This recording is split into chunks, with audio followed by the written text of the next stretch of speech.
Praise the Lord. உபத்திரவம் இல்லாமல் ஆசீர்வாதம் இல்லை. வனாந்தரத்தை கடந்து போகாத பரிசுத்தவான்கள் இல்லை. நீங்கள் கர்த்தருடைய பரிசுத்த கரத்தில் கின்ற பரிசுத்தவான்கள் என்று சொன்னால் நீங்கள் வனாந்தரத்தை கடந்து போவது அவசியமாயிருக்கிறது. ஆபிரகாம் வனாந்தரத்தை கடந்து போனார். ஈசாக்கு போனார். யாக்கோபும் போனார். மோசே போனார். இஸ்ரவேல் ஜனங்கள் போனார்கள். எலியா போனார். எலிசா போனார். தானியேல் சிறைப்பட்டு போயிருக்கிறார்.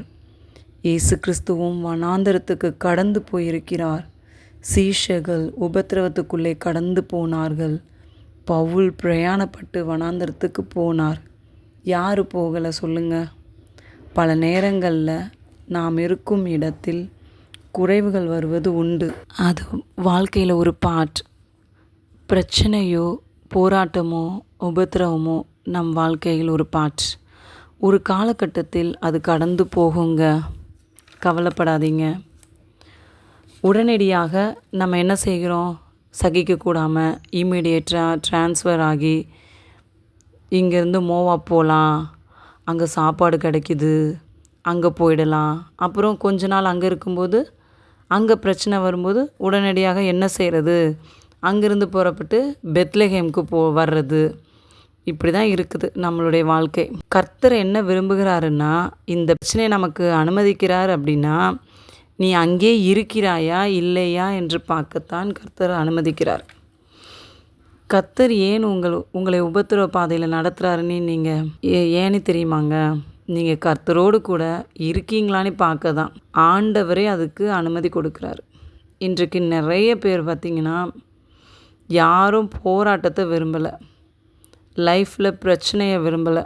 ஆனாலும் அது வாழ்க்கையில் ஒரு பாட்டு வந்தே ஆகும். அது வந்தாலும் அதை ஏற்றுக்கொள்ள தயாராக இருக்க வேண்டும். ஏசப்பா என்ன சொல்லியிருக்காங்க? உலகத்தில் உபத்திரவம் உண்டு என்று சொல்லியிருக்காங்க. அது ஒரு பார்ட் நம்ம லைஃப்பில். ஒரு நல்ல டாக்டர்கிட்ட நீங்கள் போய் பாருங்களேன். கொஞ்சம் ஜுரம் அடித்தா மாத்திரையெல்லாம் போடாதீங்கன்னு சொல்லுவாங்க. சாதாரண ஜுரத்துக்கு மாத்திரை போடாதீங்க, ஏன்னா 6 மாதத்துக்கு இம்யூனிட்டி பவர் உங்களுக்குள்ளே இன்க்ரீஸ் ஆகும். நோய் எதிர்ப்பு சக்தி இன்க்ரீஸ் ஆகும்போது உங்களுக்கு போராடுறதுக்கு பலன் கிடைக்கும். அதனால் டேப்லெட் போடாதீங்கன்னு தான் சொல்லுவாங்க. ரொம்ப ஹை ஃபீவர்னால் தான் டேப்லெட் போட சொல்லுவாங்க. நம்மளும் அப்படி தான். எனக்கு வலிக்கக்கூடாது, பிரச்சனையே வரக்கூடாது, போராட்டமே வரக்கூடாதுன்னா எப்படிங்க? நீங்கள் விரும்புகிறது வேறு விஷயம். ஆனால் போராட்டம் பிரச்சனை வரும்போது அதை ஏற்றுக்கொள்கிற மனப்பக்குவம் இல்லாமல் போகிறது. ஆண்டவர் எனக்கு என்ன சொல்லி கொடுத்துருக்காருன்னா, உபத்திரவம் வரும். உபத்திரவம் வந்த பிறகு அதுக்கப்புறம் ஒரு பெரிய ஆசீர்வாதம் உண்டு. கர்த்தருக்கு பிரியமானவர்களே, உங்கள் வாழ்க்கையில் உபத்திரவம் இருக்கா? கவலைப்படாதீங்க, சீக்கிரம் சரியாயிரும். பொறுமையோடு இயேசுவ பாதத்தில் அமர்ந்து காத்திருப்போம். தைரியமாக இருங்க. ஏசப்பா நம்ம கூட தான் இருக்காங்க. ஒவ்வொரு நிமிஷமும் ஏசப்பா கூட பேசிக்கிட்டே இருங்க. சஞ்சரித்து கொண்டே இருந்தார் நோவா. ஸோ நம்மளும் அவரை போல் உத்தமனாய் வாழும்போது ஏசப்பாவை உண்மையாக தேடுறவங்கள ஒரு நாள் ஏசப்பா கைவிட மாட்டாங்க. தைரியமாக இருங்க. கர்த்தர் உங்களை ஆசீர்வதிப்பார். ஆமென்.